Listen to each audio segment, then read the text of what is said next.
En 1886, le Montana s'apprête à vivre l'hiver le plus meurtrier de son histoire. Sigrid, une jeune immigrée, se retrouve seule dans une cabane en bois qui prend l'eau. Elle n'a que $7 en poche et tout le monde prédit sa mort. Mais elle cache un secret dans ses murs. Ce que les autres jettent comme un déchet va devenir son unique chance de survie face à une tempête que même les thermomètres ne peuvent plus mesurer. Voici comment elle a survécu à l'impossible. Restez avec nous jusqu'au bout, car chaque minute de ce récit défie les lois de la nature. Avant de découvrir comment Sigrid a réécrit son destin, prenez un instant pour aimer la vidéo et vous abonner à la chaîne. Et dites-moi dans les commentaires depuis quelle ville ou quel pays vous nous regardez. J'aime passionnément découvrir d'où vient ma communauté. Place à l'histoire. Les nombres viennent toujours en premier lorsque la frontière entre la vie et la mort se réduit à une simple soustraction. $7 cousus dans l'ourlet d'une jupe en laine. 2 cordes de bois de chauffage empilées contre un mur orienté au nord. Un hiver du Montana qui en exigerait cet avant de s'achever. Une femme qui ne comprenait pas encore que la distance entre deux et cette n'était pas un vide à combler par l'espoir, mais une condamnation déjà prononcée. Elle s'appelait Sigrid Lund. Elle est arrivée au bout de la ligne du Northern Pacific à l'été 1886 avec une seule malle, une lettre d'embauche et cette immobilité particulière de ceux qui ont déjà décidé de ne jamais regarder en arrière.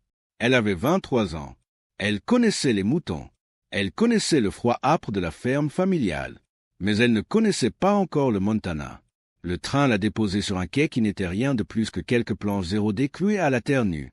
De là, elle a voyagé en chariot à travers une immensité de prairies si plates et si impitoyablement ouvertes que le ciel ressemblait moins à une voûte qu'à un plafond pesant de tout son poids. Le paysage disait tout ce qu'il y avait à dire sur ce pays, et le disait dans une langue sans mots, avec une indifférence totale envers la fragilité humaine. Sigrid avait accepté ce travail car Clara Hartwell, la propriétaire du grand ranch de la vallée, avait affiché une proposition aussi simple qu'extraordinaire. $18 par mois pour un berger prêt à passer l'hiver seul dans un campement isolé, à près de 20 kilomètres de toute aide. La plupart des hommes qui lisaient l'annonce tournaient les talons. Sigrid, 4e de 9 enfants et sans attache, avait soigneusement plié l'annonce dans sa poche. Elle n'avait absolument rien qu'elle ne fût prête à abandonner. La cabane a surgi de la prairie de cette façon dont les objets apparaissent dans les étendues arides, d'abord comme un mirage, puis tout d'un coup, avec une réalité brutale. C'était une frêle structure de simples planches de pin clouées verticalement. Le toit, recouvert de papier goudronné, portait les cicatrices de multiples réparations. Sigrid a franchi la porte désaxée et s'est tenue au centre de cet espace minuscule. Immédiatement, elle a senti la brise d'où traverser les murs. Pas seulement à travers les interstices, mais à travers le bois lui-même, comme si ces planches n'étaient qu'une suggestion de rempart contre le monde extérieur. Dans le silence, elle a levé la main au milieu de la pièce, loin de toute fissure visible, et a senti l'air bouger contre sa paume. À cet endroit différent, elle pouvait voir la lumière du jour s'infiltrer comme des blessures lumineuses. Le vieux papier journal bourré dans les fentes s'était transformé en une pulpe brune, inutile, simple témoin des efforts vains de celui qui l'avait précédé. Pourtant, elle n'a pas cédé à la panique. Debout au milieu de cette coquille percée, elle a fait ce qu'elle avait appris à faire face au danger. Elle a compté ce qu'elle possédait. Un poil fêlé, 240 moutons, un cheval, et $7 pauvres. L'hiver n'était plus qu'une question de temps, et l'arithmétique implacable de sa survie venait tout juste de commencer. Le trajet jusqu'à White Sulphur Springs lui prit la majeure partie d'une longue matinée. La ville s'annonça par une odeur âcre de feu de bois et le martèlement lointain des sabots bien avant que les premiers bâtiments ne se dessinent. En descendant la rue principale, Sigrid fut frappée par l'ambition illusoire de l'endroit. Les fausses façades s'élevaient comme pour donner une illusion de grandeur et de permanence, comme si cette bourgade s'entraînait pour un avenir qui refusait encore de se manifester. Elle attacha son cheval et la mule de bâtiment qu'elle avait emprunté au poteau devant le magasin général, puis poussa la lourde porte. L'air à l'intérieur était dense, saturé d'effluves de café torréfié, de cuir usé et de kérosène. Derrière le grand comptoir en bois se tenait Samuel Brigg. C'était un homme d'une 50aine d'années, la barbe grise taillée de près, les lunettes repoussées sur le front avec l'agacement de celui qui déteste en avoir besoin. Il regarda Sigrid approcher avec l'attention focalisée d'un homme qui a appris depuis longtemps à lire les gens bien plus vite qu'ils ne se lisent eux-mêmes. Son expression n'était pas cruelle, elle était simplement exacte. C'était le visage de quelqu'un à qui les circonstances avaient dit la vérité si souvent qu'il n'attendait plus des hommes qui la lui disent. Il savait déjà qui elle était. Il lui demanda sans préambule ce dont elle avait besoin. Du bois de chauffage. 7 cordes, les sourcils de Briggs se soulevèrent à peine. Ce chiffre lui disait tout ce qu'il devait savoir sur elle, et il l'ajoutait mentalement aux données qu'il possédait déjà. Il annonça le prix, livraison incluse. Près de 20 $. Il attendit, avec la patience glaçante de celui qui connaît déjà l'issue de la transaction, puis lui demanda combien elle possédait. 7 $, répondit-elle d'une voix plus assurée qu'elle ne le sentait. Le silence qui s'ensuivit dans la boutique n'avait rien de malveillant. Il était purement mathématique. Briggs s'appuya lourdement sur le comptoir. Depuis 18 ans qu'il tenait ce commerce, il avait accordé des crédits à des éleveurs bien plus solvables que cette jeune femme, pour ne jamais revoir son argent. Son grand registre de comptes était devenu un registre de tombes, de départs précipités et de concessions abandonnées. Il ne lui expliqua pas cela par méchanceté, mais parce qu'il avait appris que la gentillesse et l'honnêteté faisaient rarement bon ménage. Et quand la vie d'une personne est en jeu, l'honnêteté est toujours la plus utile des deux. Il lui offrit 2 cordes pour l'argent qu'elle avait, le maximum de crédit qu'il s'autorisait à risquer. Sigrid fit le calcul dans sa tête sous son regard inquisiteur. 2 cordes lui achèteraient 8 semaines de chaleur. L'hiver commençait fin novembre et ne relâcherait pas son étreinte avant mars. 16 semaines au strict minimum. Il lui manquait la moitié de la saison. Briggs la regarda avec un mélange de pitié et de pragmatisme fataliste, voyant en elle un schéma tragique qui ne lui avait jamais menti. Ceux qui survivaient ici avaient de l'argent, de la famille ou de la chance. Elle n'avait rien de tout cela. Elle paya ses 2 cordes de bois, gardant à peine 2 $ pour survivre. En se dirigeant vers la sortie, son regard fut accroché par une étagère d'objets d'occasion. Un petit carnet s'y trouvait, endommagé par l'eau sur un bord. Un nom était tracé sur la couverture d'une écriture soignée, Jonas Brémé, avec 2 années, 1884 à 1885. Elle le prit sans un mot. Derrière son comptoir, Briggs la vit faire et garda le silence. Elle glissa le carnet dans la poche de son manteau et ressortit dans la lumière crue de l'après-midi, emportant avec elle le fantôme d'un homme qui, avant elle, avait affronté la même équation mortelle. La nuit s'est abattue sur le campement avec une lourdeur presque palpable. Assise à même le sol de terre battue, éclairée par la lueur vacillante d'une unique bougie, Sigrid ouvrit le petit carnet endommagé par l'eau. L'unique chaise de la pièce avait un pied cassé, et le poêle, qu'elle nourrissait avec une parcimonie calculée, crépitait faiblement dans l'ombre. Jonas Brémé avait 26 ans lorsqu'il avait tracé ces lignes. C'était un immigré engagé par les Hartwell 2 saisons avant elle. Il avait consigné ses jours avec la précision obsessionnelle d'un esprit d'ingénieur. Les températures, la consommation de bois, les dates de ravitaillement, tout y était rangé en colonnes strictes sur la gauche, accompagné d'observations minutieuses sur la droite. À travers ces pages jaunies, un dialogue posthume s'engageait dans le silence de la cabane. Le problème de Brémé avait été rigoureusement identique au sien. La frêle structure saignait sa chaleur. Les réserves de bois étaient dramatiquement insuffisantes. Il avait identifié cette menace dès le mois d'octobre et il avait tenté de formuler une réponse. Son remède consistait à bourrer les interstices entre les planches avec de la paille de seigle en la tassant vigoureusement de l'intérieur. Au début, la matière avait tenu bon face à la première vague de froid. Il écrivait alors avec l'optimisme prudent d'un homme persuadé d'avoir déjoué l'équation mortelle du climat.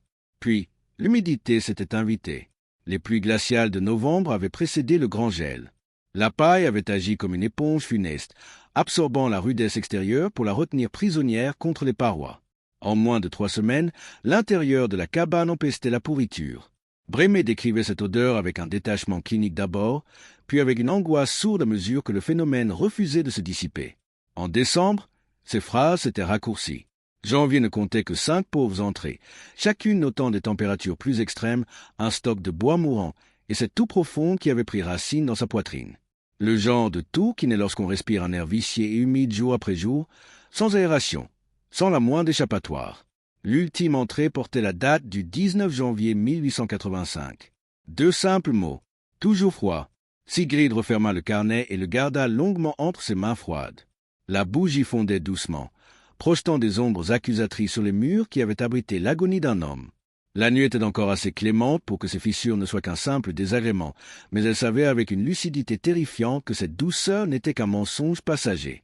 Ce que le fantôme de Jonas Brémé venait de lui enseigner était d'une précision absolue. Une mauvaise solution ne se contentait pas d'échouer, elle engendrait un péril nouveau et infiniment pire. La paille de seigle semblait logique, mais elle avait tué un homme par ses conséquences en cascade. Quelle que soit la matière que Sigrid utiliserait pour sceller ses murs, elle devrait obéir à une loi physique stricte. Elle ne devait en aucun cas retenir l'eau. Elle devait faire barrage à la glace, tout en laissant la cabane respirer. Septembre est arrivé avec la brutalité d'un avertissement sans appel. Au 3e matin du mois, Sigrid s'est éveillé pour découvrir le givre. Il ne recouvrait pas l'extérieur de son unique fenêtre, là où la glace est censée se trouver, mais l'intérieur. Son propre souffle s'était condensé et figé pendant son sommeil contre le verre. Lorsqu'elle expirait, la brume de sa respiration restait suspendue dans l'air glacial avant de se dissiper lentement. Elle s'y attendait, mais ressentir sitôt cette preuve tangible que la saison n'allait pas patienter était une autre affaire. Dehors, le troupeau de 240 têtes parcourait les collines au nord de la rivière Musselschel, épuisant les dernières herbes d'été. Les agneaux étaient nés au printemps, et elle devait accomplir la première tonte de la saison sur les plus jeunes bêtes. C'était un labeur physique, bruyant, imprégné des odeurs brutes de la terre, de l'animal et de cette âpreté sucrée si particulière de la lanoline. Cette graisse naturelle, sécrétée par la peau des moutons, enrobait chaque fibre, rendant la toison dense, souple et imperméable. Elle faisait ce travail depuis qu'elle était en âge de tenir des cisailles, avec l'efficacité de quelqu'un pour qui l'effort n'est pas une peine, mais un langage intime. La laine tombait en lourdes plaques huileuses. Elle mettait de côté les parties propres et empilait le reste. La laine de ventre, les rebuts, des morceaux feutrés, noircis par la terre et les chardons, trop contaminés pour les acheteurs, considérés comme de la pure perte par le marché. Clara Hartwell lui avait dit de brûler ce tas ou de l'enterrer. Sigrid l'avait simplement jeté dans un coin de la cabane et l'avait oublié. Un mardi soir de la fin septembre, elle était assise dans son manteau. Le poêle ne parvenait pas à chauffer l'espace plus vite que les murs ne saignaient la chaleur vers l'extérieur. La pièce stagnait à un froid pénétrant. Dans la pénombre éclairée par 2 bougies, elle observait le mur comme on regarde un problème que l'on porte depuis si longtemps qu'on a cessé de le voir avec acuité. De fins liserés de givre commençaient à se former sur la pulpe de papier journal enfoncée dans les fentes les plus larges. Cette pointe de rupture visible, cette brèche par laquelle la mort s'invitait patiemment. Puis, son regard glissa vers le tas de laine de rebut dans le coin. L'idée ne jaillit pas comme une inspiration fulgurante, mais naquit d'une simple observation. 2 choses partageaient cette pièce, une menace mortelle et un objet posé juste là. Elle se leva et prit une poignée de cette toison rejetée. La matière était lourde, dense de lanoline, légèrement collante. Elle se comprimait sous la pression de ses doigts pour reprendre sa forme sitôt relâchée. Elle marcha vers la fente la plus large du mur nord, celle soulignée d'un trait de givre, et y enfonça la laine avec force. Le courant d'air s'arrêta. Il ne ralentit pas, il ne faiblit pas. Il cessa totalement. Elle maintint sa paume à plat contre le bois rugueux, retenant son souffle pour écouter cette absence vertigineuse de vent glacial. La fibre s'était tassée dans l'ouverture, l'épousant parfaitement, la graisse la faisant adhérer au rebord. Soudain, un souvenir d'enfant fragmenté refit surface, des mains âgées pressant de la graisse dans une jointure pour retenir l'hiver. Tout prit un sens absolu. La lanoline repousserait l'humidité, évitant la pourriture qui avait condamné l'homme avant elle. Et la structure frisée des fibres emprisonnerait l'air immobile, dressant une barrière thermique impénétrable. Ses mains étaient noires de graisse, l'odeur animale embaumait l'air de la pièce. Mais pour la première fois depuis son arrivée, l'arithmétique implacable de sa propre faim venait de vaciller. Un miracle sans valeur marchande reposait entre ses doigts, et avec lui, la naissance d'un espoir féroce. Sigrid se consacra à sa tâche avec une détermination méthodique, clouant la laine de rebut directement sur les planches intérieures, fermement maintenue par un treillis de fines lattes de bois de récupération. L'odeur de la lanoline, à la fois animale et dense, saturait l'air restreint de la cabane, une présence presque chimique qu'elle avait depuis longtemps cessé de remarquer, mais qui frappait tout visiteur comme une réalité physique. C'est dans cette atmosphère oppressante qu'Éric Alvaux la trouva par un samedi de la fin septembre.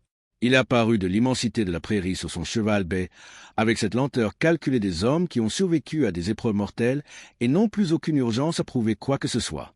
Il venait vérifier l'état de la nouvelle bergère, une simple courtoisie coutumière de ce territoire rude, dénuée de tout sentimentalisme.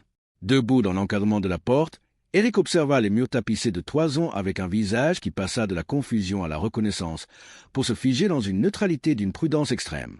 Il passa ses doigts sur la laine tassée, les retirant luisants de graisse. Il lui parla des rongeurs et des insectes qui dévoraient son isolation, ce à quoi elle répondit calmement que le goût de la graisse naturelle les repoussait. Il l'écouta sans mépris, avec le sérieux d'un homme qui évalue la solidité d'une structure avant d'y risquer sa vie. Mais son verdict fut d'une honnêteté glaçante. Il lui expliqua que le froid de janvier dans ce bassin n'était pas une chose que l'on pouvait concevoir avant d'en être prisonnier. Quand la température chuterait à 40 degrés sous zéro, la laine pourrait peut-être ralentir le froid, mais elle ne l'arrêterait pas. Il la quitta en lui glissant que si elle était encore en vie en novembre, il reviendrait lui demander comment elle avait fait. La nouvelle de son entreprise insensée se propagea dans le comté avec la fluidité insidieuse des rumeurs dans les contrées isolées. Lorsqu'elle retourna à White Sulphur Springs pour rassembler de la laine supplémentaire, son projet était déjà jugé par tous. C'est devant le magasin général qu'elle affronta Wade Coulter. Coulter était un homme imposant, taillé par le soleil du Montana, dont la voix portait le poids de celui qui a l'habitude de dominer son auditoire. Propriétaire de 3000 têtes de bétail, il haïssait viscéralement les opérations ovines. S'adressant à elle avec une moquerie théâtrale pour s'assurer que toute la rue l'entende, il ironisa sur sa cabane tapissée de toisons crasseuses. Avec un sourire qui n'atteignait pas ses yeux, il lui assura que la terre se remettrait très vite de son échec à venir.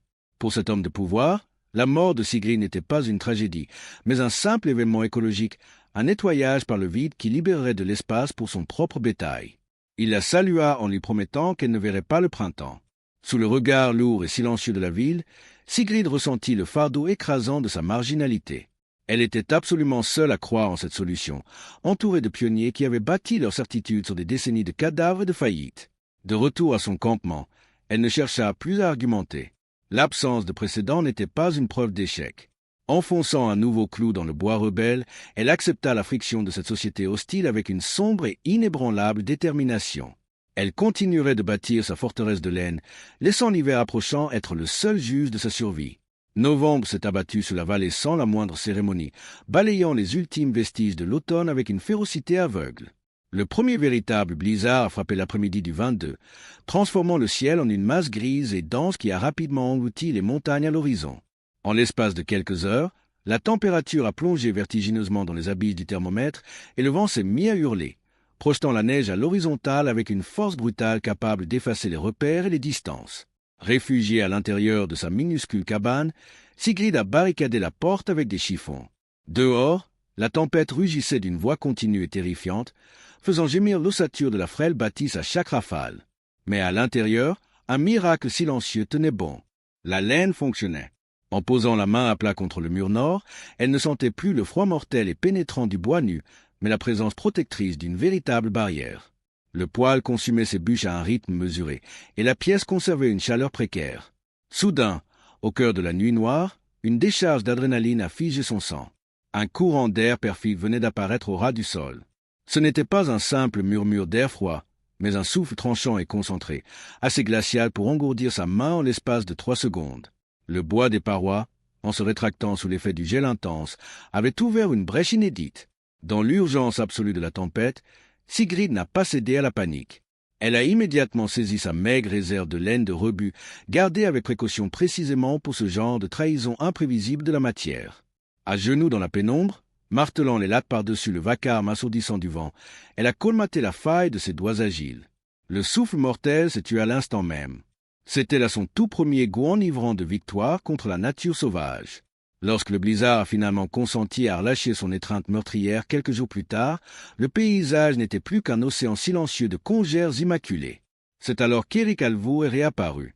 L'homme qui a franchi le seuil de Sigrid n'était plus le vétéran placide et légèrement sceptique du mois de septembre. Son visage portait les stigmates évidents d'une bataille perdue, une tension sourde marquant l'économie de chacun de ses mouvements. La tempête n'avait pas été clémente envers son exploitation. Une section entière de sa grange avait cédé sous le poids écrasant de la neige et la furie du vent. Il avait perdu plusieurs moutons, retrouvés figés sur place dans la nuit glaciale. Il s'est tenu au milieu de la cabane de Sigrid, fixant longuement les murs tapissés de toisons, mesurant la douceur de l'air ambiant. La dynamique invisible de ce territoire impitoyable venait de basculer. L'homme aux 6 hivers du Montana, celui qui survivait par son expérience et son autorité naturelle, venait s'humilier silencieusement pour demander l'aide de la jeune étrangère. Il devait réparer sa grange en urgence et avait besoin de sa laine. Sigrid a regardé son maigre tas de réserves dans le coin de la pièce. Environ 8 livres de toison. Son assurance vie absolue. Si une autre faille s'ouvrait au cœur de janvier, elle n'aurait plus rien pour se protéger du trépas. Avec la lucidité implacable de ceux qui choisissent de défier le destin, elle lui a tendu la totalité de sa réserve. Éric a reçu ce don vital avec un respect grave, comprenant le sacrifice inouï de cette jeune femme qui venait de redéfinir les règles de la survie. Le jour de l'an s'est annoncé à 4 heures du matin par un phénomène infiniment plus terrifiant que le hurlement d'une tempête. Il s'est annoncé par une absence totale. Le vent, Ce grondement perpétuel qui avait défini l'acoustique de décembre jusqu'à devenir une seconde peau pour la jeune femme est mort brutalement. Allongée dans l'obscurité de sa cabane, Sigrid a écouté ce silence absolu, désorientant, pesant de tout son poids sur la frêle charpente de bois.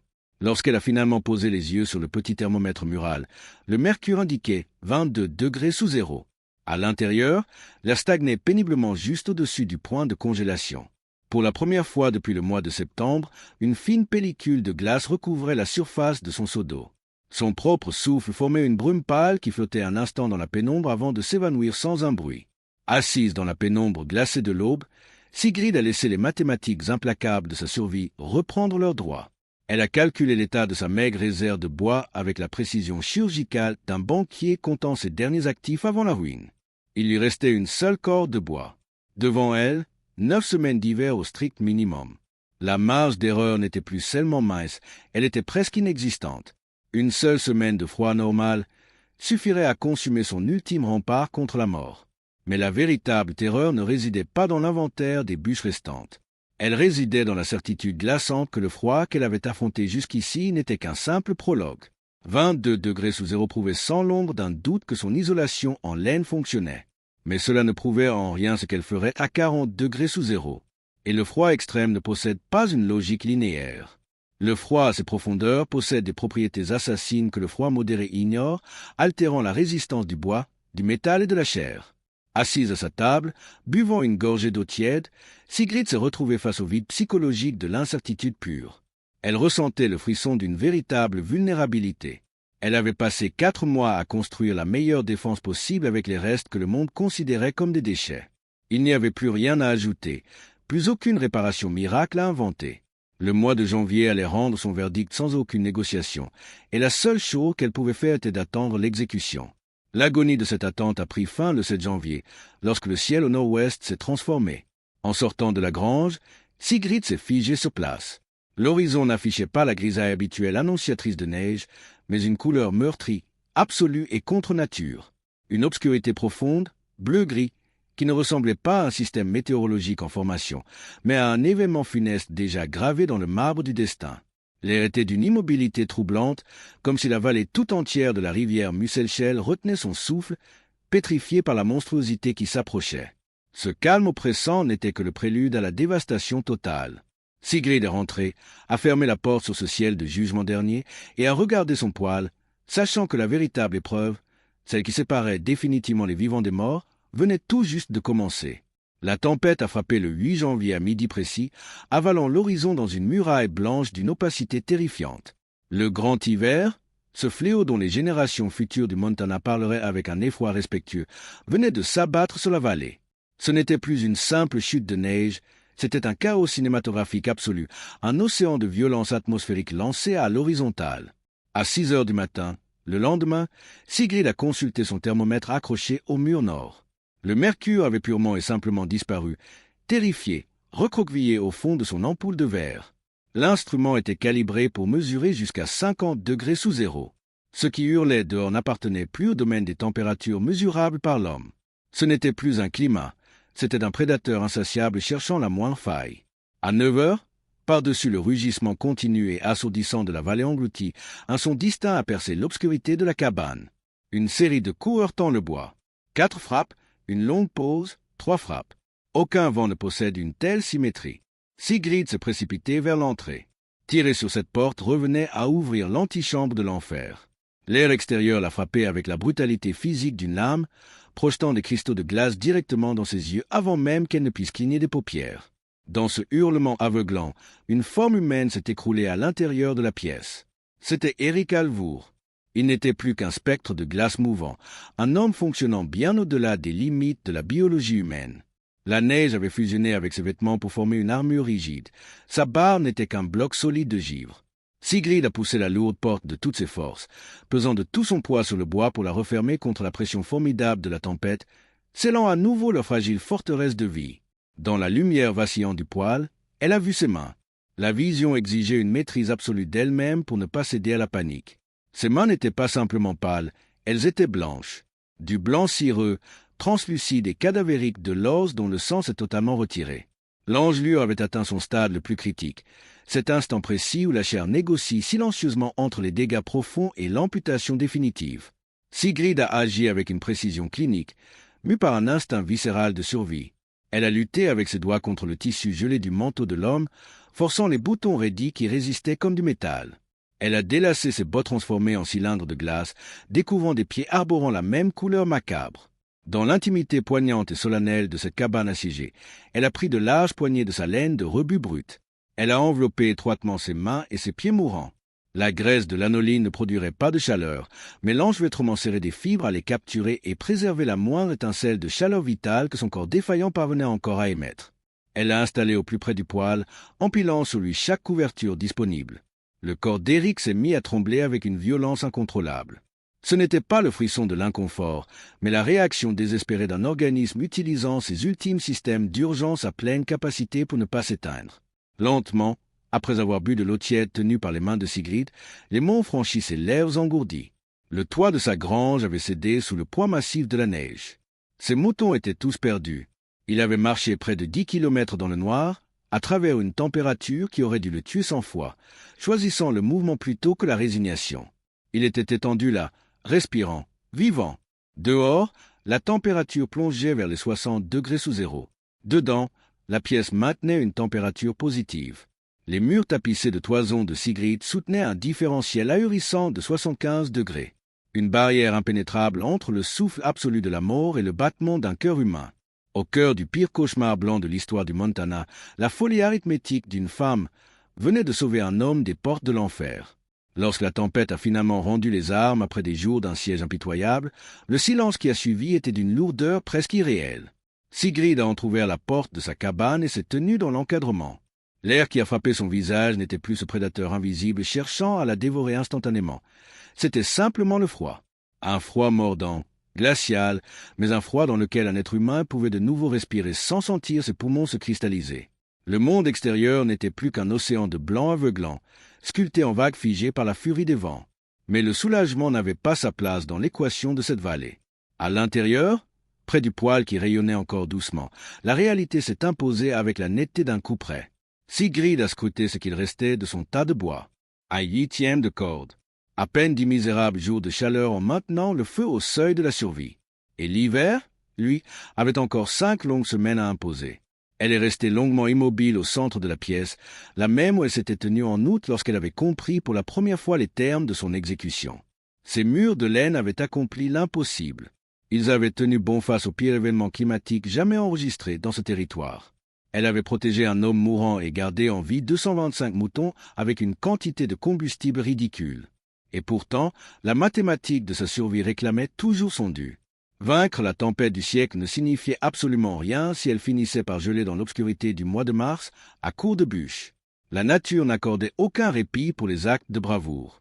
Laissant Eric se remettre lentement à l'abri, Sigrid a commencé à superposer méthodiquement chaque vêtement qu'elle possédait.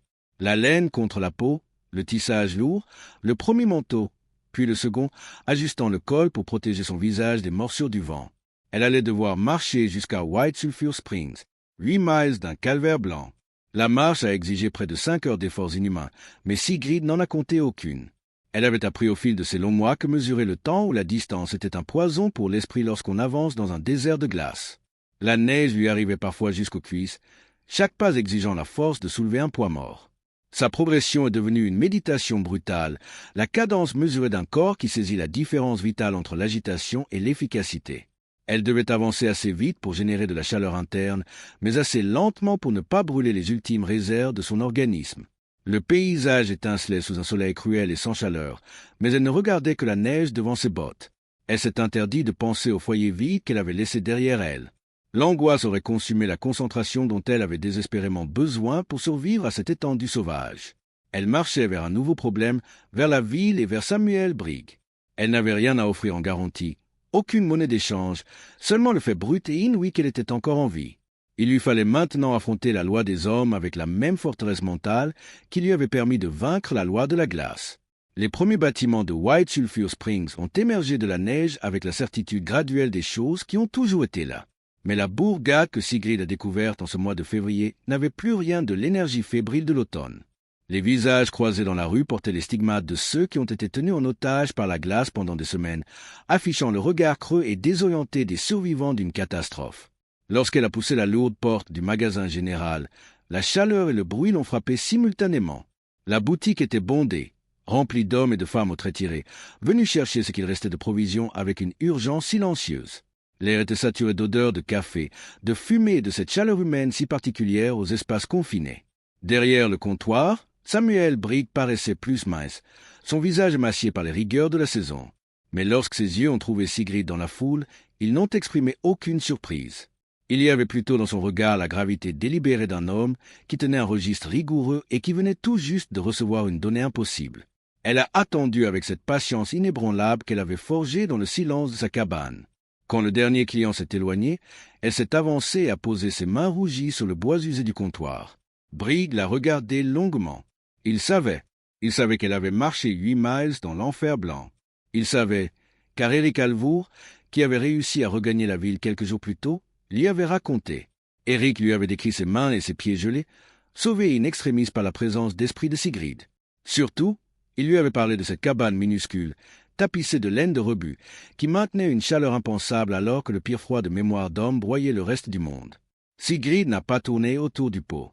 Elle lui a dit qu'il y restait un 8e de corps de bois et 5 semaines d'hiver à affronter. Elle lui a avoué, avec la dignité de ceux qui n'ont plus rien à cacher, qu'elle n'avait pas le moindre dollar avant la tonte du printemps. Brigg est resté silencieux. Ce n'était pas le silence calculateur du mois d'août. Il a tourné le dos au comptoir pour regarder par la fenêtre, observant la rue enneigée. Puis, il lui a parlé d'une propriété abandonnée à 2 miles au nord. La famille Hendrickson avait fui la rudesse du climat en novembre, laissant derrière elle 3, peut-être 4 corps de bois durs parfaitement séchés. Brigg s'est retourné, a retiré ses lunettes et les a tenues dans ses mains, comme s'il déposait enfin un fardeau qu'il portait depuis trop longtemps. Il lui a dit de prendre ce bois, sans acompte, sans date limite de paiement. Lorsqu'elle lui a demandé pourquoi elle brisait ainsi ses propres règles marchandes, la voix de Brigg a imperceptiblement vacillé, perdant l'inflexibilité du commerçant pour révéler la faille d'un père brisé. Il lui a parlé de son propre fils, Daniel, un garçon de 22 ans, mort de froid en 1882, piégé dans une cabane construite exactement comme la sienne. De simples planches de pin, du papier journal dans les fentes. Brigg avait lui-même calculé le bois nécessaire pour son fils, persuadé que cela suffirait. Avec une tristesse abyssale, il a confessé à Sigrid que pendant 18 ans, il avait cru que seul l'argent, la famille ou la chance permettaient de survivre ici.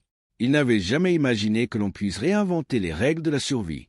Avec un respect immense, il a regardé cette étrangère qui avait déjoué la mort et a murmuré qu'il préférait savoir qu'il avait eu tort toute sa vie, plutôt que de la laisser mourir pour avoir eu raison. Dans ce silence partagé, le vieux registre des fatalités venait d'être réécrit. Le printemps s'est imposé sans la moindre cérémonie. La neige a entamé sa longue et inexorable retraite vers les ravines exposées au nord, puis vers les sommets lointains, pour ne laisser place qu'à la terre nue et à la mémoire de la glace. La rivière Musselschelle gonflait sous l'afflux des eaux de fonte, et la prairie reverdissait par étapes minutieuses, gravissant lentement les collines à mesure que la température grimpait. Mais sous cette renaissance trompeuse, la fonte des glaces a cruellement dévoilé l'ampleur apocalyptique du désastre. Le grand hiver avait massacré les troupeaux dans tout le bassin de la Judith. Les immenses carcasses tachaient les collines à perte de vue, signant l'arrêt de mort de l'ère des grands barons du bétail sur les plaines ouvertes. C'est dans ce paysage de désolation, à la fin du mois de mars, que Way Coulter s'est présenté à la porte de la cabane de Sigrid. Il est arrivé seul, totalement dépouillé de cette cour de flatteurs qui l'entourait à l'automne devant le magasin général. L'arrogance qui portait sa voix dans les rues de la ville avait été balayée par le blizzard. Il avait perdu 2000 têtes de bétail, près de 70% de son troupeau, et 2 de ses hommes, dont l'un avait gelé dans une cabane de ligne strictement identique à la sienne. Debout devant l'entrée, le regard fuyant la splendeur insolente des 225 moutons survivants de Sigrid, il a contemplé l'isolation des murs. Le silence entre pesait du poids écrasant des vies perdues et des empires effondrés. Il n'a formulé aucune excuse, et elle n'en a exigé aucune. L'absence totale de triomphalisme de la jeune femme était une réponse bien plus absolue que n'importe quelle vengeance.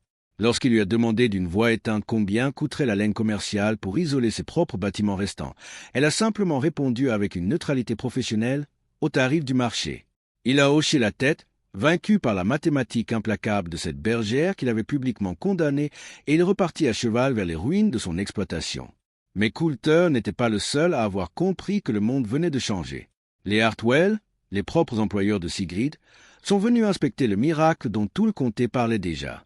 Arlon a scruté chaque mur avec l'œil aiguisé d'un homme chiffrant une solution structurelle, tandis que Clara mesurait silencieusement la valeur des vies humaines épargnées. 14 campements isolés jalonnaient leur immense domaine, 14 pièges de bois qui décimaient leurs bergers chaque hiver et engloutissaient leurs réserves financières. C'est à cet instant précis que Sigrid a frappé avec la clairvoyance d'une véritable stratège. Elle ne leur a pas parlé de grandes innovations, ce qui rend toujours les hommes prudents suspicieux. Elle leur a parlé de réduction immédiate des pertes. Elle a proposé de superviser personnellement l'isolation de la totalité de leurs 14 cabanes en utilisant la laine de rebut qu'ils s'obstinaient à brûler chaque printemps. Le coût en main-d'œuvre serait dérisoire, le bénéfice en bois et en survie incalculable. Arlon n'a même pas cherché à négocier le tarif journalier qu'elle a exigé. Le contrat a été scellé d'une simple poignée de main. La jeune immigrée terrifiée, arrivée l'été précédent avec cette pauvre dollar, venait de dicter ses conditions à la plus grande exploitation ovine de la région, forte d'une expertise née de sa propre survie. Durant les mois d'avril et de mai, Sigrid a parcouru la vallée, transformant chaque cabane gémissante en un sanctuaire respirant et chaud. Ce labeur acharné lui a rapporté quelque chose de profondément nouveau, une somme qu'elle appelait simplement assez. Assez d'argent pour acheter à vil prix 120 moutons à un éleveur de bétail ruiné, portant son propre troupeau à 345 têtes majestueuses. La consécration finale de cette métamorphose a eu lieu à la fin du mois de juin, dans le petit bureau des terres de White Sulphur Springs. D'un simple trait de plume sur un registre gouvernemental, elle a légalement réclamé 160 acres de terre bordant la rivière Musselshell. Le lendemain matin, dans la lumière dorée de l'aube, Sigrid s'est tenue debout sur cette herbe haute balayée par le vent. C'était sa terre. Elle n'avait pas simplement vaincu un adversaire climatique, elle avait domestiqué les conditions mêmes de l'existence dans ce territoire impitoyable. En refusant de céder à l'arithmétique de la mort, elle venait de forger, de ses propres mains noircies par la lanoline, les fondations inébranlables de son propre royaume. Sigrid et Eric Alvaux se marièrent en octobre 1888. Leur union fut célébrée au cœur du ranch Hartwell, entourée d'hommes et de femmes façonnés par les mêmes hivers impitoyables, partageant cette connaissance silencieuse propre à ceux qui ont regardé l'abîme en façon sciée. Ensemble, sur les rives fertiles de la Musselshell, ils bâtirent une exploitation qui grandit avec la force tranquille et indomptable des choses bien faites. Ils ne cherchèrent pas la gloire des coups d'éclat, mais s'en remirent à la répétition obstinée du geste juste. Leurs troupeaux prospérèrent pour atteindre des milliers de têtes, et leurs 4 enfants grandirent en apprenant le travail de la terre non comme un simple labeur, mais comme une véritable langue maternelle. Sigrid s'éteignit paisiblement en 1930, à l'âge de 67 ans. Ses enfants la trouvèrent un matin d'hiver, endormie à jamais dans le fauteuil près du poêle, au cœur même de cette cabane qu'elle avait sauvée de la glace des décennies plus tôt. Ses mains reposaient sagement sur ses genoux, son visage conservant une sérénité absolue. Elle avait accompli cette ultime transition avec la même économie de moyens, la même grâce en phare qu'elle appliquait à chaque épreuve de son existence. 22 ans plus tard, en 1952, son petit-fils Thomas entreprit de démolir la vieille structure d'origine pour ériger une bâtisse moderne sur la propriété familiale. Lorsqu'il arracha les lourds panneaux intérieurs du mur nord avec son pied de biche, la poussière du temps retomba pour révéler l'impossible. La toison était toujours là. Comprimée par le poids de 65 années d'attente, sa couleur autrefois jaune pâle avait vieilli pour adopter une teinte ambrée, profonde et majestueuse, sans la moindre trace de pourriture.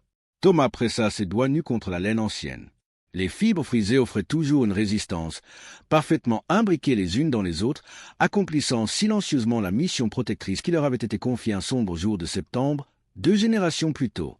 Une infime trace d'huile, le tout dernier vestige de cette lanoline salvatrice, s'accrocha délicatement à sa peau. Il appela sa femme et resta figé, tenant ce fragment d'histoire intime entre ses mains calleuses. Ce qu'il touchait n'était pas un simple matériau d'isolation. C'était l'exacte frontière entre la vie et la mort lors du tristement célèbre Grand Hiver. C'était le souffle préservé de sa grand-mère, le salut d'Eric Alvaux marchand dans la nuit à 46 degrés sous zéro, et le fondement même de sa propre existence.